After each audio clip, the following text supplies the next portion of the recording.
그 어떤 것으로도 바꿀 수 없는 하나님의 사랑, 또 우리 가운데 늘 충만하시기를 바랍니다.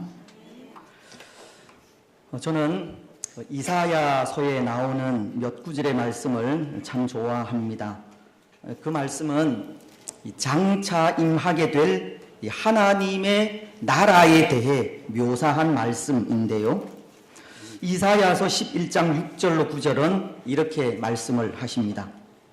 그때에 이리가 어린 양과 함께 살며 표범이 어린 염소와 함께 누우며 송아지와 어린 사자와 살찐 짐승이 함께 있어 어린 아이에게 끌리며 암소와 곰이 함께 먹으며 그것들의 새끼가 함께 엎드리며 사자가 소처럼 풀을 먹을 것이며 젖 먹는 아이가 독사의 구멍에서 장난하며 젖된 어린 아이가 독사의 굴에 손을 넣을 것이라.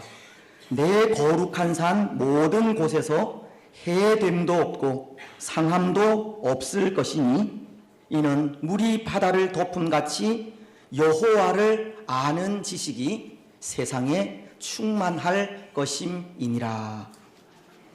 이사야 선지자는 이 장차 이루어질 메시아 왕국이 이렇듯 평화로운 나라임을 묘사하고 있는데요.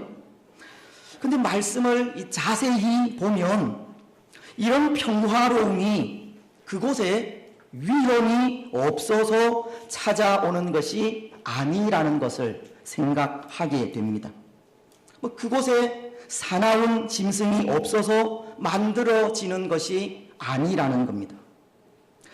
때로 그곳에는 이 젖된 어린 아이가 이 독사의 굴에 손을 넣는 위험도 있고 일이나 사자 같은 사나운 짐승도 있지만 그곳에 이 물이 바다를 덮음 같은 여호와의 지식이 가득할 때 그런 평화가 찾아오는 것을 볼 수 있기 때문입니다.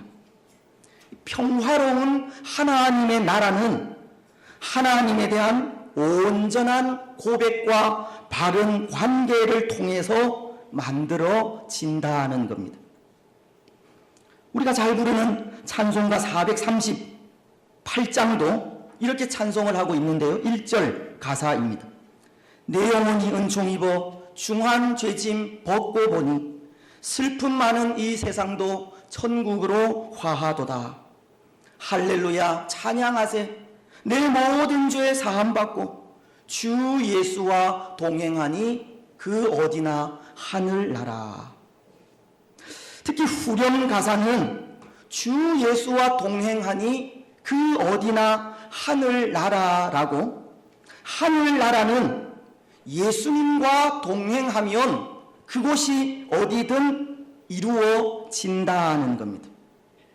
하나님의 나라는 하나님에 대한 온전한 고백과 바른 관계를 통해 만들어지는 겁니다. 그렇습니다. 그래서 사실은 우리의 살 길이 바로 거기에 있습니다. 하나님을 바로 알고 하나님과의 바른 관계가 이루어질 때 살 길이 있다는 겁니다. 여러분, 오늘 우리가 읽은 말씀을 보십시오. 오늘 말씀은 유다를 개혁한 남유다의 제3대 왕 아사의 재위 기간의 일을 기록하고 있는 말씀인데요. 그 시대에 대한 평가를 이 역대기서의 저자는 이렇게 내리고 있습니다. 먼저 1절 하반절을 보시면 그의 시대에 그의 땅이 10년 동안 평안하니라. 또 5절을 보시면 또 유다 모든 성읍에서 산당과 태양상을 없애매 나라가 그 앞에서 평안함을 누리리라. 그리고 6절 상반절은 여호와께서 아사에게 평안을 주셨으므로 그 땅이 평안하여 여러 해 싸움이 없은지라. 하나님은 이 여러 말씀들을 통해 이 아사 시대가 평안했다고, 그 땅에 싸움이 없었다는 기록을 하고 있습니다. 아사 시대 이 유대는 평안이 넘치는 참 평화로운 하나님의 나라를 맛보며 살았다고 평가를 하고 있는 것입니다. 때로 이 아사 왕이 유다를 다스린 세월이 약 40여 년의 세월인데요. 어쩌면 그 많은 세월 동안 단 이 10년이라고 하는 짧은 기간만의 평화가 무슨 소용이 있을까를 생각하기도 하지만 그 10년의 평화가 주는 의미는 오늘 우리의 살 길이 어디에 있는지를 분명히 밝혀주고 있다 생각합니다. 오늘 우리가 걸어가야 하는 그 살 길에 대한 분명한 답을 줄 수 있다는 겁니다. 여러분, 사실 오늘 우리가 사는 이 시대는 그런 시대이지 않습니까? 살 길을 찾아 헤매는 시대입니다. 뭔가 좋은 세상을 꿈꾸며 행복한 세상을 만들기를 소원하는 시대입니다. 그런데 그렇게 살 길을 찾아 헤맨다고 하는 것은 결국 이 땅엔 참된 평안이 없다는 뜻이고 행복한 세상이 이루어지지 않고 있다는 것을 가르치는 말입니다. 그렇지 않습니까? 이 땅 위에 참된 평안이 없기 때문에 평안을 찾아 헤매고 행복한 세상이 이루어지지 않고 있기 때문에 그런 세상을 소원하고 있는 겁니다. 때로 살 길을 위해서라면 적에게라도 이 화의의 손길을 내어미는 시대가 오늘 이 시대의 현실이기도 합니다. 그래서 지난 시간을 통해 우리는 인생이라고 하는 존재를 생각하면서 우리 인생은 뭔가 우리 자신보다 더 큰 힘을 소망하고 더 큰 능력을 사모하여 그것을 의지하고자 하는 존재라는 것을 말씀드렸는데요. 그것도 결국은 우리 인생은 뭔가 살 길을 찾아 헤매고 있다는 것을 가르쳐 주는 겁니다. 하지만 분명한 것은 살 길이라고 하는 것이 그렇게 찾아 헤맨다고 해서 주어지는 것이 아닙니다. 나보다 능력이 있어 보이고 힘이 있어 보이는 것들을 찾아가 의지한다고 주어지는 것이 아니라는 겁니다. 왜냐하면 우리의 살 길은 오직 한 길, 하나님께만 있기 때문입니다. 우리의 피난처가 되시는 하나님만이 우리의 살 길이기 때문입니다. 잠언서 18장 10절은 이렇게 말씀을 하십니다. 여호와의 이름은 견고한 망대라. 의인은 그리로 달려가서 안전함을 얻느니라. 오늘 우리의 살 길은 하나님께 있다는 겁니다. 하나님과의 바른 관계에 있습니다. 그래서 오늘 아사 왕에게 있었던 그 10년간의 평화, 그것이 다른 것에서 온 것이 아니라는 겁니다. 그 땅에 전쟁과 싸움이 그치고 평화가 찾아왔던 이유가 다른 것에 있지 않았습니다. 유다가 하나님과 바른 관계가 형성이 되고 그 바른 관계 속에 하나님께서 유다를 주장하시니 그 땅에 평화가 오게 된 것입니다. 오늘 6절 상반절은 이렇게 말씀하시지 않습니까? 여호와께서 아사에게 평안을 주셨으므로, 여호와께서 아사에게 평안을 주셨다라고 합니다. 평안이 여호와 하나님께로부터 나왔다는 것을 가르치는 겁니다. 유다가 하나님과 바른 관계가 형성이 되자 하나님은 그 땅에 평안을 주신 겁니다. 사랑하는 여러분, 오늘 이 말씀이 우리에게 어떻게 들립니까? 유다가 하나님과의 관계를 회복하고 하나님과의 바른 관계가 형성되자 하나님께서 유다에게 평안을 주셨다고 하는 이 말씀이 오늘 우리는 어떻게 들리고 또 이 말씀은 우리로 하여금 어떤 생각을 하게 합니까? 하나님께서 평안을 주셔야 한다는 것을 생각하게 합니다. 하나님과 바른 관계를 맺어야 한다는 것을 생각하게 합니다. 하나님께서 은혜를 베풀어 주실 수 있도록 해야 한다는 겁니다. 하나님의 긍휼이 우리 가운데 임해야 합니다. 그래서 우리의 살 길은 우리가 구해서 얻을 수 있는 것이 아닌 겁니다. 찾는다고 찾아지는 것도 아닙니다. 오늘 이 땅의 사람들은 참된 평안과 능력을 찾아 헤매고 있지만 그것은 찾아 헤매고 다녀서 얻을 수 있는 것이 아니라 하나님께서 주셔야 합니다. 때로 하나님께서 주실 수 있도록 하나님의 그 마음을 움직여야 합니다. 그렇습니다. 오늘 우리는 하나님의 마음을 움직여야 합니다. 하나님을 기쁘시게 해야 합니다. 물론 그 평안도 하나님께서 우리에게 주시는 은혜에 속하지만 하나님의 마음을 움직일 수 있도록 하나님과 바른 관계를 맺어야 하나님으로부터 주어지는 참된 평안이 우리 가운데 충만하게 임한다는 겁니다. 오늘 우리는 하나님의 마음을 움직여야 합니다. 우리가 잘 부르는 찬양의 가사처럼 나 주님의 기쁨 되기 원하네. 내가 원하는 한 가지 주님의 기쁨이 되는 것. 내가 원하는 한 가지 주님의 기쁨이 되는 것. 여러분, 이 찬양 우리는 우리 입술만으로 찬양하지는 않지 않습니까?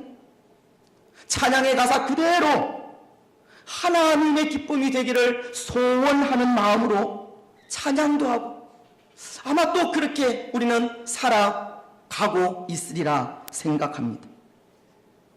때로 오늘 우리에게 그런 마음들, 하나님을 기쁘시게 하려는 마음과 전적으로 헌신하고자 하는 마음들이 많이 사라진 듯 보여 안타깝기도 하지만 우리가 소원하는 것 중에 하나는 분명 하나님의 기쁨이 되기를 소원하는 것이리라 생각합니다. 그런데 그렇게 하나님의 기쁨이 되기를 소원할 때 하나님의 마음은 움직이는 겁니다. 오늘 우리가 하나님과의 바른 관계를 회복할 때 하나님은 우리를 주장하시고 하나님의 은혜로 하나님의 평강으로 우리를 충만하게 하시는 겁니다. 오늘 아사 왕도 마찬가지입니다. 아사 왕에게도 그런 마음이 있었습니다.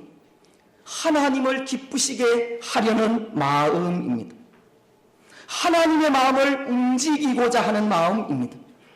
아사 왕도 참된 평화는 하나님으로부터 나오고 온전한 하나님의 나라가 하나님의 통치에서 온다는 것을 알았기 때문에 그는 하나님을 기쁘시게 하려는 마음을 가진 겁니다. 그래서 그는 왕이 되고 난 이후 가장 먼저 한 일이 있습니다. 종교 개혁을 일으키는 일입니다. 하나님과의 관계를 회복하는 일이었다는 겁니다. 아마도 그것은 할아버지인 르호보암 때에 이 이스라엘이 남과 북으로 나누어지고 하나님을 떠나 멸망의 길로 가는 것을 그래도 아버지인 아비야가 미약하나마 율법을 준수하고 제사 제도를 확립해 가는 모습을 통해 회복되는 것을 보아서 그런지 그는 왕이 되고 난 이후에 가장 먼저 했던 일이 하나님과의 관계를 회복하는 일이었다는 겁니다. 그는 종교 개혁을 일으킨 겁니다. 그래서 오늘 3절로 5절을 보면 그는 이방 제단과 산당을 없애는 일을 했고 또 주상을 깨뜨리며 아세라상을 찍어 없애는 일을 감행했습니다. 그리고 유다 각 성읍에 있는 산당과 태양상까지 다 없애버렸습니다. 뿐만이 아니라 4절을 통해서는 이렇게 말씀을 하시는데요.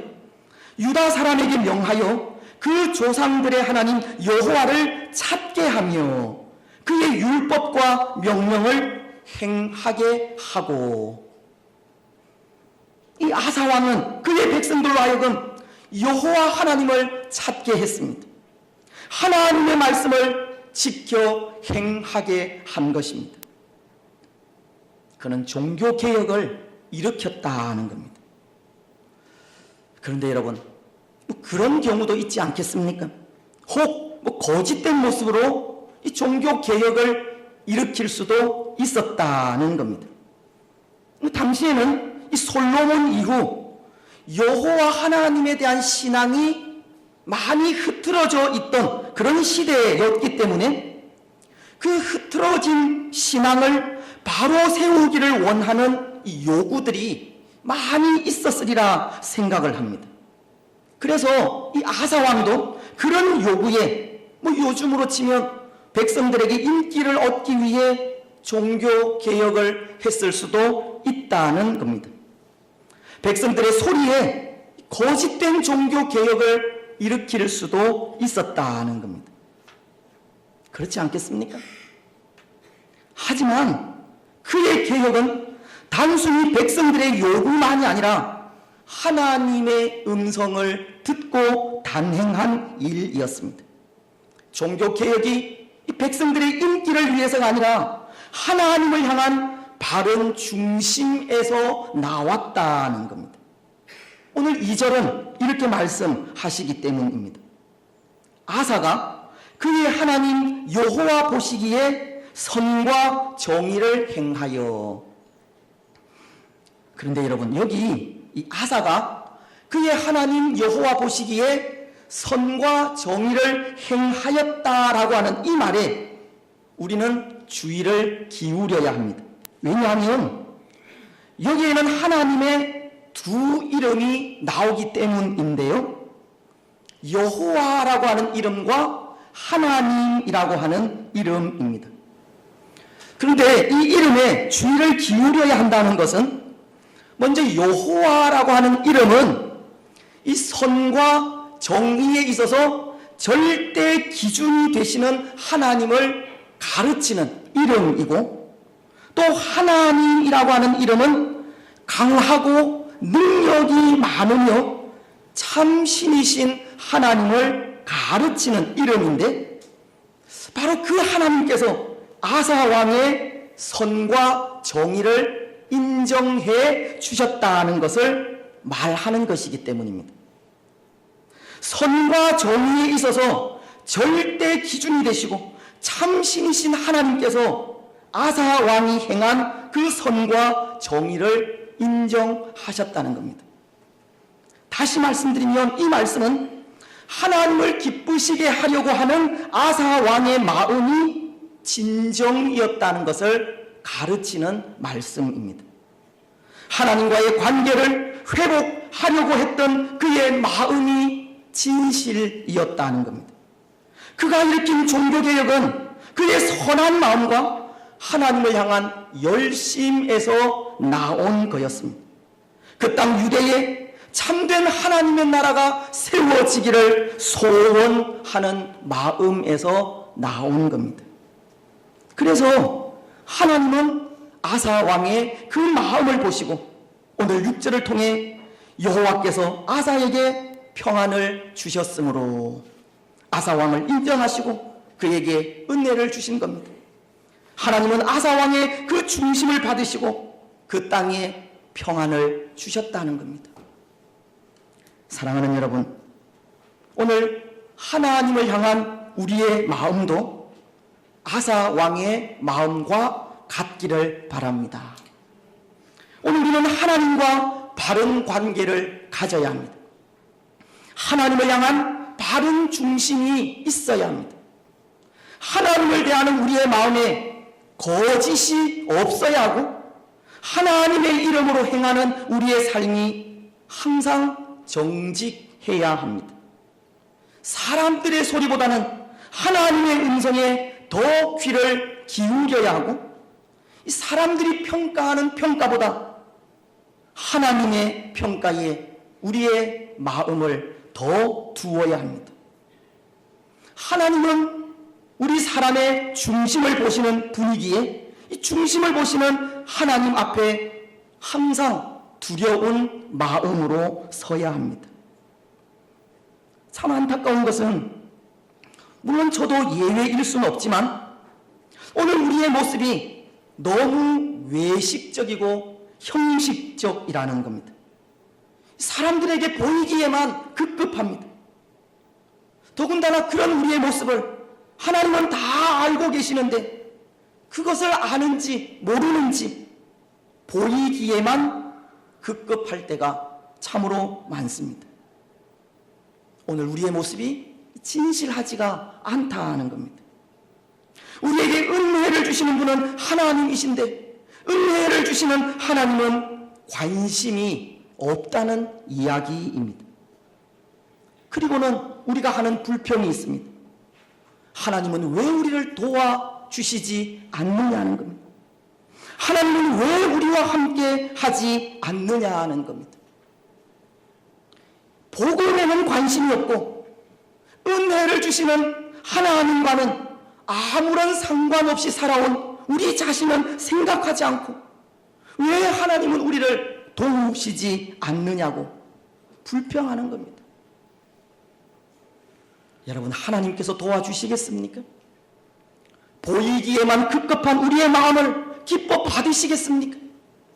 그것이 과연 하나님과의 바른 관계이겠습니까? 그 속에 참된 평강이 임하고 그 속에 진정한 하나님의 나라가 이루어질 수 있겠습니까? 오늘 우리는 하나님 앞에 바른 중심을 가져야 합니다. 하나님을 대하는 우리의 마음이 진실해야 하고 하나님의 이름으로 행하는 우리의 삶이 항상 정직해야 합니다. 사람들의 소리보다는 하나님의 음성에 더 많은 귀를 기울여야 하고 사람들이 평가하는 평가보다 하나님의 평가를 두려워해야 합니다. 우리에게 은혜를 주시는 분은 하나님이심을 분명히 기억해야 합니다. 사랑하는 여러분, 오늘 우리는 여호와 하나님 보시기에 선과 정의를 행하시기 바랍니다. 우리에게 은혜를 주시는 분은 하나님이심을 분명히 아시기 바랍니다. 그래서 하나님 앞에 바른 중심을 가지고 나아가시고 그 모습으로 하나님과 바른 관계를 누리시기를 바랍니다. 이제 또 하나, 오늘 아사 왕은 보십시오. 그는 하나님과의 교제를 참 중요하게 생각했습니다. 하나님을 가까이 하는 삶을 중요시했다는 겁니다. 물론 이 아사 왕이 하나님을 가까이 한 그 일은 이 두말할 필요가 없이 바로 거기에 살 길이 있기 때문이지만 종교개혁이라고 하는 것이 하나님과의 그 좋은 관계 없이 하나님을 가까이 하는 삶 없이는 이루어지지 않는 일이기 때문입니다. 아사 왕은 하나님과의 끊임없는 교제를 통해서 마침내 하나님과의 관계를 회복했다는 겁니다. 여러분, 정말 그렇지 않습니까? 하나님과의 관계는 한순간에 온전해지지 않습니다. 하루아침에 정상화되지 않는다는 겁니다. 이것은 하나님께서 하나님을 떠나 범죄한 사람들을 쉽게 받아주지 않는다고 하는 그런 뜻이 아니라 범죄한 우리 인생은 그만큼 하나님과의 관계를 회복하기가 어렵다는 뜻입니다. 한번 멀어진 관계는 좀처럼 가까워지기가 쉽지 않다는 뜻입니다. 오늘 이 유다도 마찬가지이지 않습니까? 사실 유다는 이 솔로몬 통치 그 말기부터 이미 하나님을 멀리하기 시작했는데요. 솔로몬이 취한 이방 여인들로 인해서 유다는 하나님을 떠나 우상을 섬기는 나라로 전락해 버렸습니다. 그들이 그렇게 하나님을 떠난 세월만큼 다시금 하나님과의 관계를 회복하기가 힘들었다는 겁니다. 하나님을 떠난 그 마음을 하나님께로 다시금 돌리기가 여간해서 쉽지 않았습니다.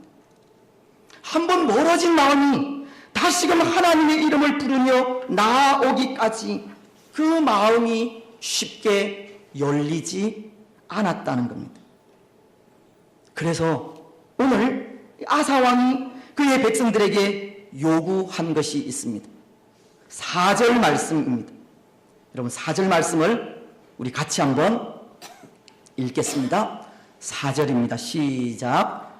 유다 사람에게 명하여 그 조상들의 하나님 여호와를 찾게 하며 그의 율법과 명령을 행하게 하고. 아사 왕은 그의 백성들에게 하나님을 찾게 한 겁니다. 그리고 하나님의 율법과 명령을 행하게 했습니다. 특히 이 아사 왕은 그의 기사가 기록된 이 14장부터 16장까지 여호와 하나님을 찾으라고 그의 백성들에게 요구한 부분이 약 10번 정도 나오는데요. 오늘 아사가 그의 백성들에게 여호와 하나님을 찾으라고 끊임없이 계속해서 요구를 했다는 것은 바로 하나님을 찾는 일이 살 길이라는 것을 말씀하기 위한 것입니다. 하나님과의 끊임없는 교제가 살 길을 준다는 겁니다. 하나님과의 관계를 회복하게 한다는 겁니다. 멀어진 우리의 마음이 다시금 하나님께로 돌아올 수 있는 길은 끊임없이 그럼에도 하나님을 찾는 일밖에 없다는 겁니다. 그렇습니다. 사랑하는 여러분, 하나님께로 돌아올 수 있는 길은 끊임없이 하나님을 찾는 길밖에 없습니다. 하나님과의 끊임없는 교제 속에 하나님과의 관계는 회복이 됩니다. 하나님과의 끊임없는 교제 속에 풍성하신 하나님의 사랑을 경험하게 되고, 하나님과의 끊임없는 교제 속에 하나님께서 원하시는 성령의 열매를 맺게 됩니다. 성령의 열매는 하나님을 가까이 함으로 맺히게 되고, 우리의 신앙도 하나님을 가까이 함으로 성숙해 가는 겁니다. 그래서 야고보서는 4장 8절을 통해 이렇게 말씀을 하십니다. 하나님을 가까이 하라. 그리하면 너희를 가까이 하시리라. 오늘 유다도 그들이 우상을 부수고 모든 산당과 주상을 깨뜨린 것도 바로 그렇게 하나님을 가까이 한 그 만남이 만들어낸 결과입니다. 하나님과의 교제 속에 풍성하신 하나님의 사랑을 경험하고 하나님만이 참 신이심을 고백하게 되었을 때 그들은 그들 가운데 있는 모든 거짓되고 가증스러운 우상들을 타파하게 되었다는 겁니다. 사랑하는 여러분, 하나님과의 끊임없는 교제가 오늘 우리의 영혼을 살립니다.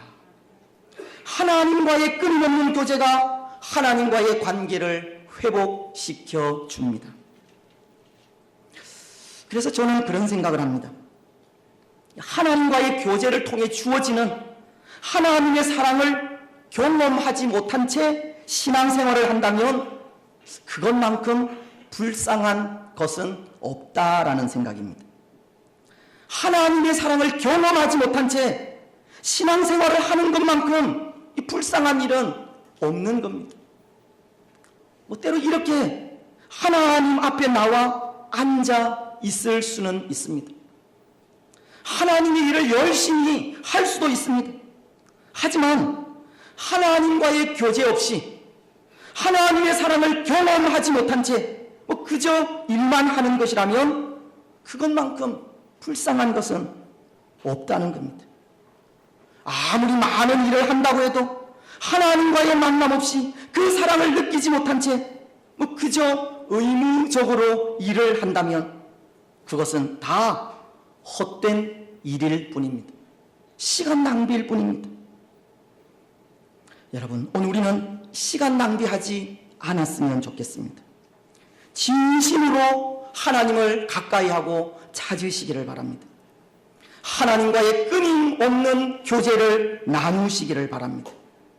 그래서 그 교제 속에 마침내 하나님을 만나고 하나님과의 바른 관계 속에서 살아가시기를 바랍니다. 이제 말씀을 맺겠습니다. 사랑하는 여러분, 오늘 우리의 살 길은 하나님께 있습니다. 하나님과의 관계 회복에 있습니다. 하나님께서 은혜를 베풀어 주셔야 우리는 살 수 있습니다. 오늘 우리가 사는 이 세상은 누가 말하듯이 요지경 세상 속이지만 하나님께서 은혜 주실 때 그럼에도 참된 평안과 참된 안식을 누릴 수 있는 겁니다. 오늘 우리는 하나님 주시는 참된 평안을 누리시기를 바랍니다. 하나님을 기쁘시게 하고 끊임없이 하나님과 교제하며 하나님과 동행하는 삶을 사시기 바랍니다.